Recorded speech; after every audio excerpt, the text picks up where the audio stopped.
Muy buenos días. Vamos a presentar el trabajo Incidencias de Políticas Públicas para el Control y Prevención de Enfermedades Transmitidas por Vectores. Mi nombre es Torcoroma Velázquez Pérez.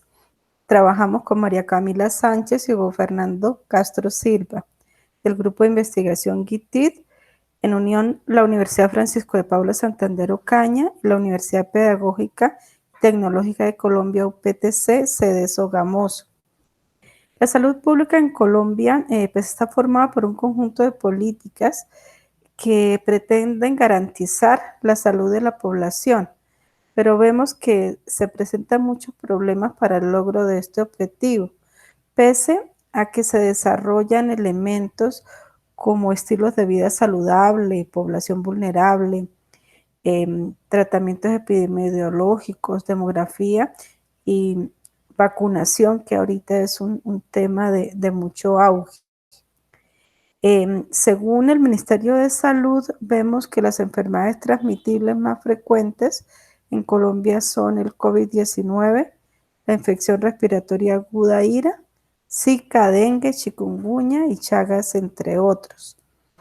En esta investigación nos interesa revisar esa incidencia de las políticas públicas en una de estas enfermedades transmitidas por vectores que tiene mucha relevancia, como lo es el dengue. Para esto se analizó una década de casos presentados en Medellín. Desde allí también vemos legislaciones que tienen que ver con el Sistema General de Seguridad Social en Salud, donde se definen el conjunto de políticas para poder garantizar la salud de la población.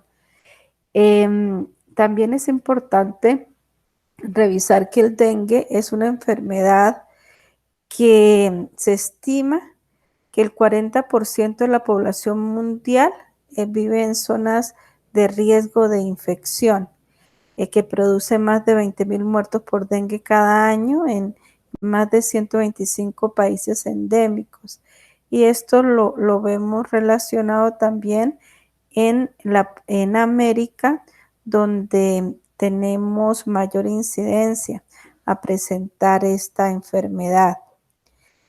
Este trabajo es una investigación descriptiva con un enfoque cualitativo. Se desarrolló en 3 fases, donde se utilizó alfa de Cronbach para medir el estudio de fiabilidad de la muestra, revisar las correlaciones entre los diferentes ítems. También se clasificó una red neuronal artificial, una percepción multicapa con 114 casos, y se realizó análisis factorial exploratorio y análisis de la curva ROC para verificar sensibilidad y especificidad en el caso de los síntomas presentes de esta enfermedad.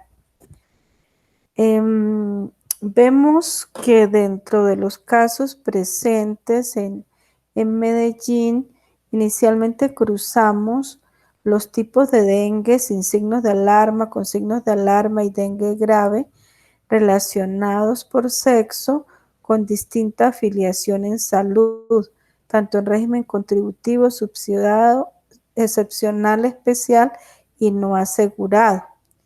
Y de igual manera, donde estaba presente la atención, los casos que eran llevados al hospital y los casos en que no, aunque tuvieran presentes signos de alarma y dengue grave.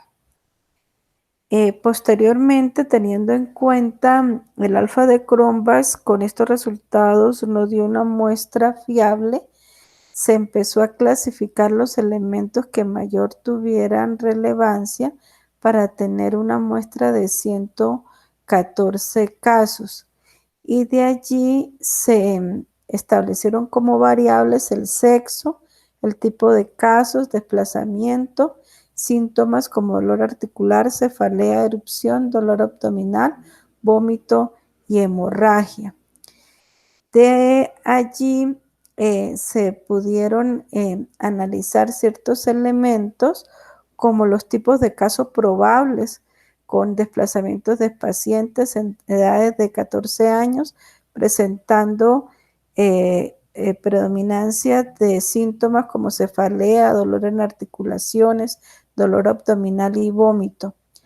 Los casos que no han tenido desplazamientos y los rangos de edades y los síntomas más frecuentes de ellos. También donde fueron confirmados estos casos, los más frecuentes fueron en laboratorio y se presentaron 3 casos que fueron confirmados por nexo epidemiológico entre edades de 12, 22 y 91 años. Y allí los síntomas más frecuentes fueron cefalea y dolor en las articulaciones.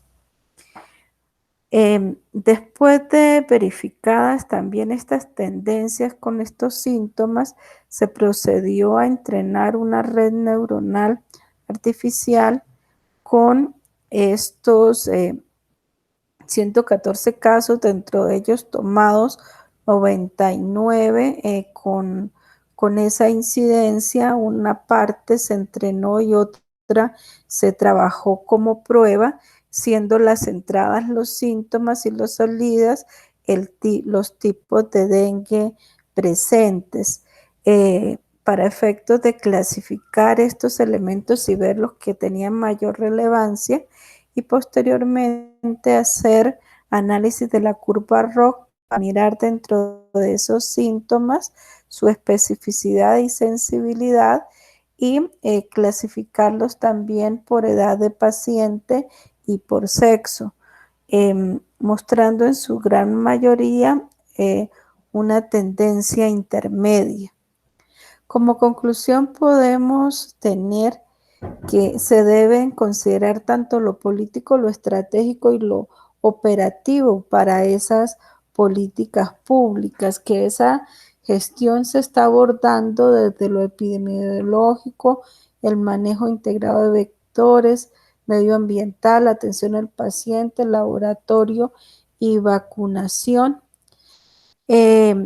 abordándose en la ciudad de Medellín, donde hay una incidencia de 45 casos por cada 100 habitantes durante el año 2018.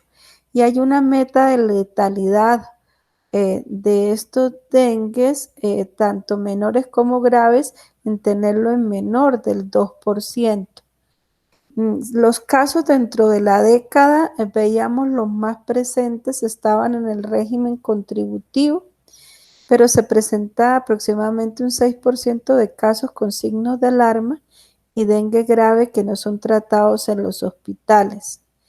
Dentro de esos síntomas, de acuerdo a los análisis de mayor incidencia para el dengue, tenemos el dolor articular, la cefalea, la erupción, el dolor abdominal, el vómito y la hemorragia.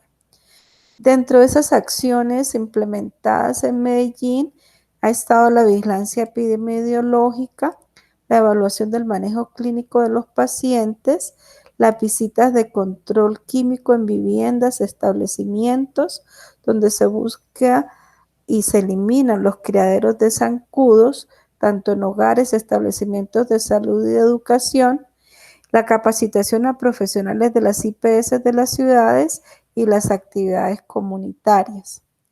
Estas son algunas de las referencias. Muchas gracias por atender esta presentación.